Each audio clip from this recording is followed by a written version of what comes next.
Hey, what's up? This is Jason Hamburg. This is a installation slash initial impressions video that I'm doing about this new cool thing that I got. It's an Apex Technical Innovations head. This head is apparently like the thing to do.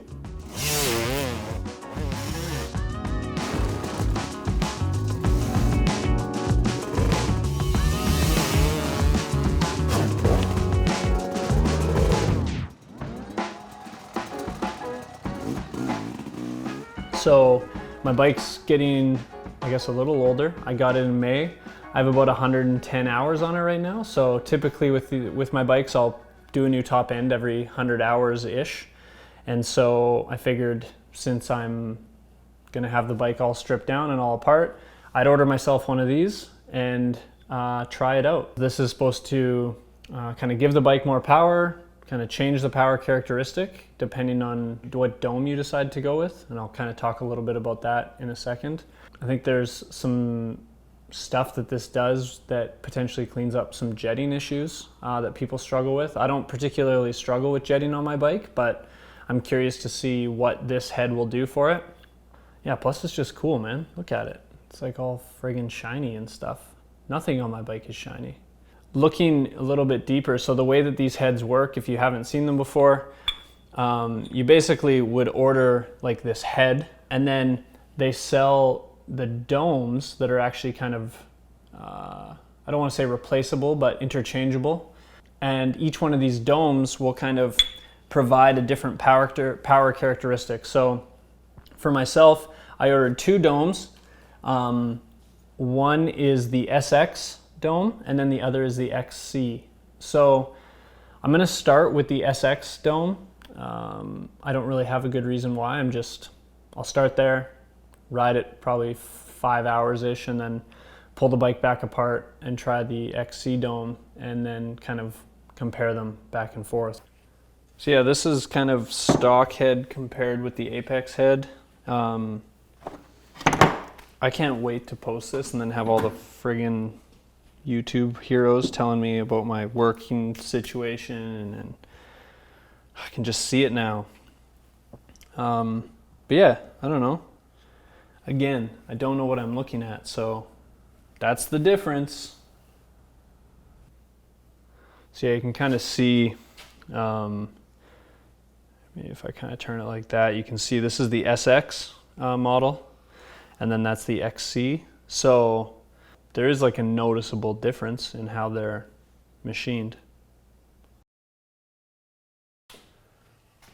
All right, so we're gonna check the clearance here of the head, and so you do that with a piece of solder, recommended between 1.5 and 2 millimeters. And so this stuff here is about 1.6 millimeters. And just put a little bend in it in order to prevent it from rolling. And then the hope is that it's going to squish kind of on the outside of, I don't know if you can see that, it'll squish like out here. Do a little something like that. So yeah, that's basically on both sides just right. I'm gonna get a little dollop of grease here, and I'll just kind of grease the back side of this solder so that it kind of stays. I'm actually gonna lower the piston just a touch. You want where the solder kind of goes out and where it's going to be squished to kind of be right over the wrist pin, right dead center, which I think that's pretty close. And so, yeah, I'm feeling good. It's not going to scrape the sides of the cylinder head. And so now I'll put the dome back on. And in the instructions, it just says to kind of put it back on like all the way. So all the bolts, all the washers.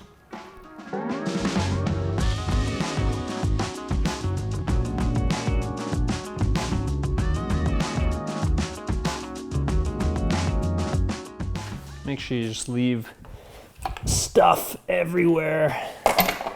It's the best way to work. And then we will turn the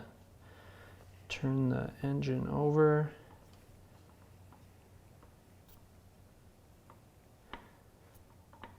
So right there, you can feel it kind of hitting.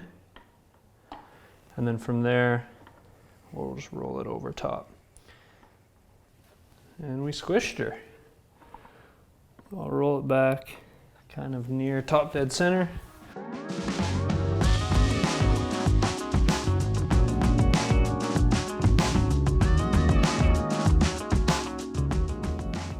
Pop it off there. All right, and there's our squished piece. Yeah, my squish is about 1.3, which is in spec. So yeah, it's not perfect, but that's okay.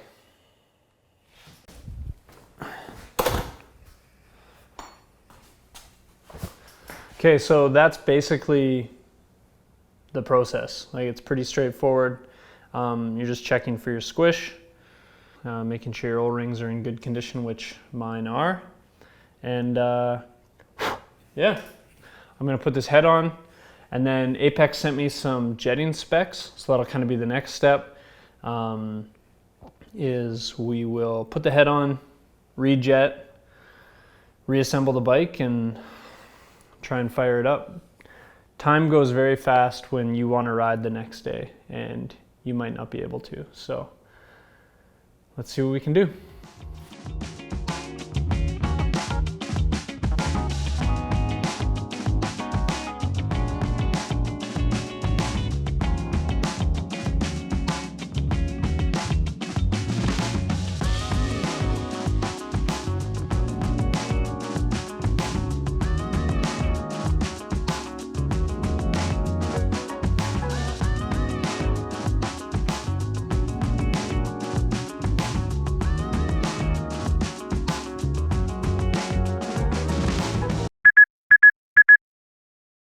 So I did not ride my bike the next day because I had to go to work. I have about, I would say, 8 hours on this head now. And I started out with the SX head. And I know originally when I was installing it, I thought I'd do probably like 5 hours on it. But ultimately, for what I ride, wasn't working out for me. So probably within about 2 hours, I swapped it back over and I went to the XC head. And since that point, I've been super stoked.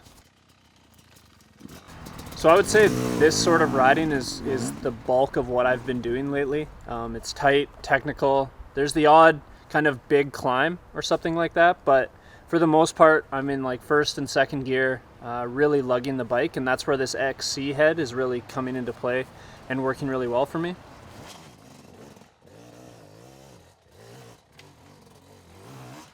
So the first dome that I put into the Apex head was the SX dome, and I noticed right away that it had a lot of power in like the smooth, flowy, kind of fast stuff. Like I could put my bike into third gear and essentially just let it lug itself through everything, and it just rose the power band just like up the whole way through the power curve.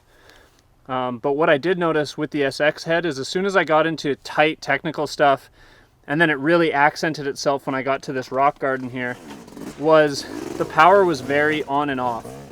And it was making it really hard to prevent the bike from stalling or from the back tire from just like lighting up on the rocks and not really being able to lug it through. I think if you're not riding this sort of stuff that's like this technical, it probably would be awesome. But when you get into this stuff, it's just really on and off power. When I put the XC head on, the first thing I noticed was the bike's ability to lug really, really well. So in an area like this, I'll put my bike into first gear and it does a lot better at being able to just tractor through things. I'm not always on my clutch. I can kind of get a little bit lazy, so it's nice when I'm tired and I'm not having to always clutch. I can kind of just keep the throttle on and the bike will tractor through. So this XC head is really, really noticeable in these tight technical sections like rock gardens or really rooty sections, that sort of stuff.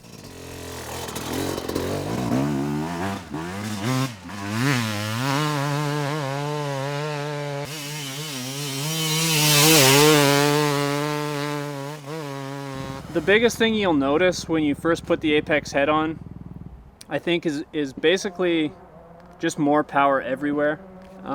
If you think about the stock YZ250 power curve, I think regardless of which dome you decide to go with, it kind of just bumps it up all around.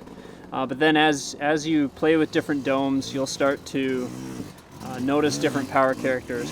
But I think if you're the type of rider who rides kind of, like I say, faster, flowy stuff, if you're riding more track, if you're, I think, just looking to get more power with a very similar characteristic to the traditional YZ250 power curve, that SX dome is for you. I think the XC dome, although it increases power everywhere for me, is what I felt, it definitely makes the power more linear, kind of more easy to control. So maybe it's not quite as snappy and as exciting as the SX, but it's definitely more efficient. It's easier to control wheel spin, kind of have more throttle control. It almost kind of gives you more throttle control just by the character of it. So for this sort of stuff and for the bulk of the type of riding that I do, I think I'm gonna stick with the XC dome. As far as installation's concerned, as far as like the support that Apex gave me, it was pretty awesome. They gave me the jetting specs, which were pretty much bang on. I just followed what they said to do, played with the air screw a little bit, and I was able to get my bike jetted exactly how it needs to be, I think. And yeah, it's pretty much a very easy way to just get more power out of this bike. And yeah, hopefully we'll see what happens over like the long term. I'll see how the reliability and all that sort of stuff goes, but I don't really see it making a huge difference as far as reliability. These engines are pretty good, and yeah, I'm looking forward to just continuing to test this thing and see kind of what it can do for me.